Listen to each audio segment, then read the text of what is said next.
बिस्मिल्लाहिर्रहमानिर्रहीम। अस्सलाम वालेकुम स्टूडेंट्स। इस वीडियो में हमने क्वेश्चन नंबर 4 सॉल्व करने, चैप्टर नंबर आपके पास 8 कंपनी अकाउंट। क्वेश्चन नंबर 4 में आपको बता रहा है कि limited company having a nominal capital of 20,000 shares of 10 each, कि कंपनी है उसका नॉमिनल कैपिटल कितने हैं, 20,000 शेयर्स है और एक शेयर की प्राइस कितनी है, 10 रुपये। नॉमिनल कैपिटल आ जाए, ऑथराइज कैपिटल या रजिस्टर्ड कैपिटल, ये तीनों एक ही चीज़ के मुख्तलिफ नाम हैं। नॉमिनल कैपिटल से मुराद आपके पास ऑथराइज कैपिटल है, यानी कंपनी के पास कितना कैपिटल या कितने शेयर इशू करने की ऑथराइजेशन है, परमिशन है। वो मैक्सिमम 20,000 शेयर्स कंपनी इशू कर सकती है। कहते हैं इशूड रिमेनिंग 10,000 शेयर्स। सेंटेंस पे गौर करने, कहते हैं issued remaining 10,000 shares to public at discount of ₹1, कि कंपनी ने क्या किया, कंपनी ने रिमेनिंग यानी जो बाकी बचे हुए थे वो 10,000 शेयर इशू किए पब्लिक को। कैसे? ₹1 डिस्काउंट पे, यानी एक शेयर है कितने का, 10 का, लेकिन कंपनी ने क्या करना है, कंपनी ने वो शेयर कितने में बेचने हैं, ₹9 में। यानी डिस्काउंट है ₹1 तो 10 में से 1 माइनस कर देंगे, ₹9 रह जाएंगे। अब जनरल पब्लिक ने जो एप्लीकेशन मनी जमा करवानी है वो भी क्या करेंगे, ₹9 के हिसाब से रकम जमा करवाएंगे। कहते public applied for 9,000 shares, public ने क्या किया, 9,000 शेयर्स के लिए अप्लाई किया एंड शेयर्स वर अलाटेड, और शेयर्स आपने अलाट कर देने हैं। वही रिक्वायरमेंट दो, आपने जनरल एंट्रीज पास करनी है और बैलेंस शीट तैयार करनी है।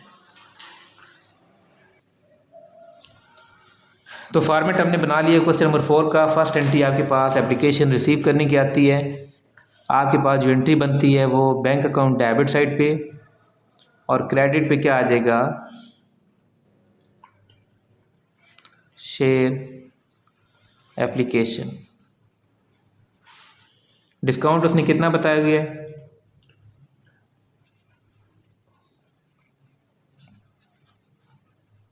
उसने खुद अमाउंट बता दी, कैलकुलेट करने की ज़रूरत ही कोई नहीं पड़ी। डिस्काउंट ₹1, ठीक है। तो जो प्राइस ऑफ धमका रहे हैं, 10 में से 1 माइनस किया तो ₹9। अब पब्लिक ने क्या करना है, पब्लिक कितने शेयर्स के लिए एप्लीकेशन दे रही है, हमने इशू करने हैं 10,000, लेकिन पब्लिक क्या कर रही है, पब्लिक 9,000 एप्लीकेशन जमा करवा रही है, और एक शेयर के बदले उन्होंने कितने रुपए जमा करवाने हैं, ₹9। तो ये आपके पास जो अमाउंट बनती है 81,000। नरेशन आप लिखोगे एप्लीकेशन मनी रिसीव्ड। इसके बाद आपने शेयर्स अलाट करने हैं। ऑलरेडी आपके पास एप्लीकेशन इशू के मुकाबले में कम आ रही हैं, तो कोई एप्लीकेशन वापस करने की ज़रूरत ही कोई नहीं है। आपने शेयर अलाट करनी है। जो आपके पास प्रीमियम होता है वो क्रेडिट साइड पे आते हैं, डिस्काउंट आपके साइड पे आएगा डेबिट साइड पे। तो आपके पास एंट्री बनेगी शेयर एप्लीकेशन डेबिट,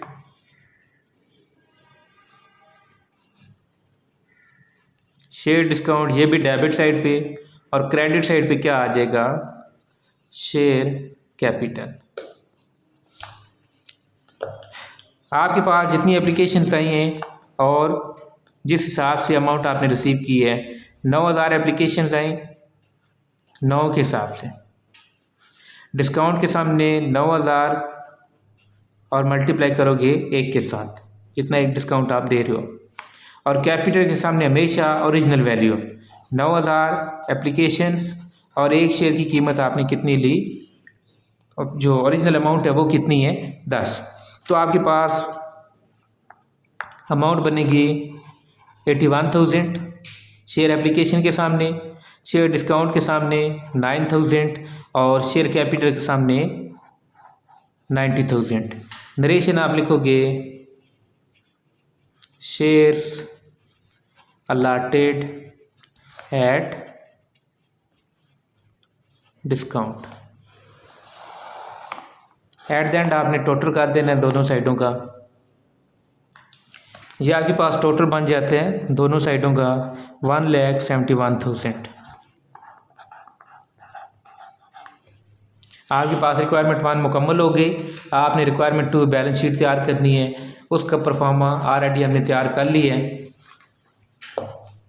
आपको पता है कि एसेट साइड पे 4 चीज़ें आती हैं, कौन कौन सी? पहली चीज़ आपके पास आती है बैंक। आपके पास जनरल एंट्री, जो पहली एंट्री आपने की थी वहाँ पे आपके पास बैंक डेबिट साइड पे मौजूद है, 81,000 को हमने लिख दिया। इसके अलावा दूसरी चीज़ आपके पास आती है शेयर डिस्काउंट। आपकी सेकंड एंट्री में जब हम शेयर अलाट कर रहे हैं तो शेयर डिस्काउंट भी मौजूद है 9,000। लाइबिलिटी साइड पे पहली चीज़ ऑथराइज्ड, रजिस्टर्ड या नॉमिनल कैपिटल। तो ऑथराइज कैपिटल कितने?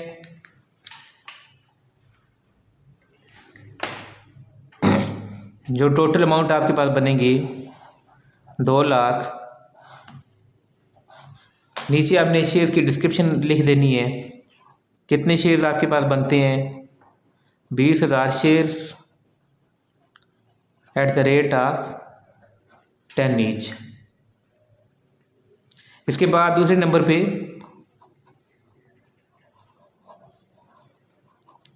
Issued capital. अभी आप कितने इशू कर रहे हो? 10,000। तो 10,000 तो ऑलरेडी इशूड हो चुके हैं ना। उसने स्टेटमेंट बताई थी कि इशूड रिमेनिंग 10,000 शेयर, यानी 10,000 अभी कर रहे हैं और 10,000 पहले इशू हो चुके हैं। तो टोटल कितने बनते हैं? 20,000 shares at the rate of 10 each. ये अमाउंट कितनी बन जाती है? 2 लाख। ये भी टोटल में शामिल नहीं करनी। लास्ट में आपके पास subscribed and paid up capital. अभी जनरल पब्लिक कितने शेयर्स के लिए अप्लाई कर रही थी? 9,000 शेयर्स के लिए, यानी 9,000 शेयर अभी बिके और 10,000 शेयर ऑलरेडी बिके हुए हैं। तो 10,000 पहले वाले हैं, 9,000 अभी के हैं। टोटल शेयर्स कितने बन जाते हैं? 19,000। ये तो शेयर्स की तादाद है। नीचे आप कैलकुलेशन कर लें, 19,000 shares at the rate of 10 each. तो ये आपके पास अमाउंट आ जाती है 1,90,000। लाइबिलिटी साइड पे एक और चीज़ आती है शेयर प्रीमियम, लेकिन इस क्वेश्चन में शेयर प्रीमियम नहीं है। अब टोटल करके देख लेते हैं। ऑथराइज कैपिटल की अमाउंट और इशूड कैपिटल की अमाउंट टोटल में शामिल नहीं करनी। एक ही अमाउंट है, वो बनती है 1,90,000। लिख दिया। अब एसेट साइड का आप टोटल करते हो तो आपके पास एसेट साइड पे तो जो अमाउंट्स आ रही हैं वो एक 81,000 है और दूसरी 9,000, यानी टोटल तो बन रही है 90,000। लेकिन आपको पता है कि आपकी जो बैलेंस शीट है उसकी एसेट साइड और लाइबिलिटी साइड आपस में इक्वल होती हैं। तो हम क्या करेंगे? लाइबिलिटी साइड 1,90,000 आई, तो एसेट साइड पे भी हमने क्या किया? 1,90,000 पुट किया। अब यहाँ पे कुछ एसेट्स कम है। कितने एसेट्स कम है? 1 लाख एसेट कम है, वो हमने लिख दिए। अब 1 लाख के सामने हम लिखेंगे क्या? Sundry assets. अब ये कौन से एसेट्स हैं ये हमें नहीं पता कि प्लांट है, मशीन है, फर्नीचर है या कौन सा एसेट है, ठीक है। लेकिन बैलेंस शीट को इक्वलाइज करने के लिए, बराबर करने के लिए हमने क्या किया? जो एसेट साइड पे जितनी डेफिशिएंसी थी, 1 लाख अमाउंट की डेफिशिएंसी थी, वो हमने लिख दी और उसके सामने क्या लिख दिया? Sundry assets. तो इसी के साथ आपके पास क्वेश्चन नंबर 4 भी कंप्लीट हो जाता है।